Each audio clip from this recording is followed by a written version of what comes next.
and a quiet, growing distance. The signs of disconnection were small at first, easy to dismiss.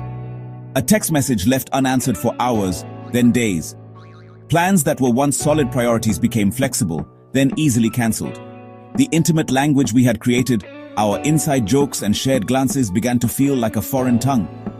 I remember feeling a subtle sense of confusion. I would ask myself, "Are we okay?" And I would convince myself that this was just a phase, a normal part of any long-term relationship. I made excuses for the distance, believing that love was about weathering these quiet storms and waiting for the sun to return. I tried to bridge the gap. I initiated conversations. I planned dates. I attempted to bring back the magic we once had. But it felt like I was the only one rowing the boat, trying to steer us back to a shore he was no longer looking for. My efforts were met with politeness but not presence.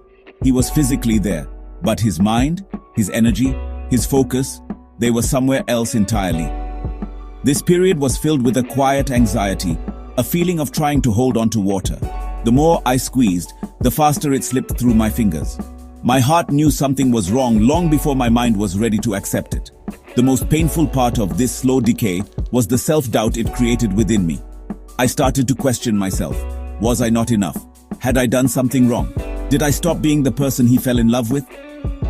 I replayed our conversations, analyzed my actions, and tried to pinpoint the exact moment things started to change. This internal searching was exhausting. It placed the burden of a shared problem squarely on my own shoulders.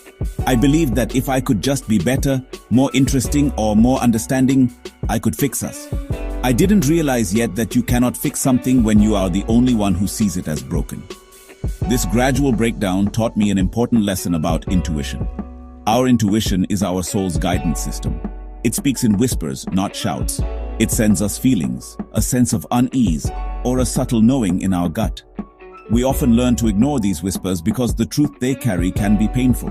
We want to believe in the best, so we silence the inner voice that is trying to protect us. Looking back, I see that my intuition was sending me clear signals all along. The relationship wasn't just in a rough patch, its very foundation was cracking, and my attempts to patch it were only temporary fixes for a much deeper issue.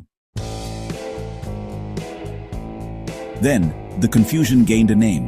It wasn't a dramatic discovery or a tearful confession. It was a series of small, undeniable clues. A name that appeared on his phone too often. A new friend he spoke of with a little too much excitement. A social life that suddenly had a new center of gravity, one that didn't include me. The emotional betrayal was far more painful than any physical act could have been.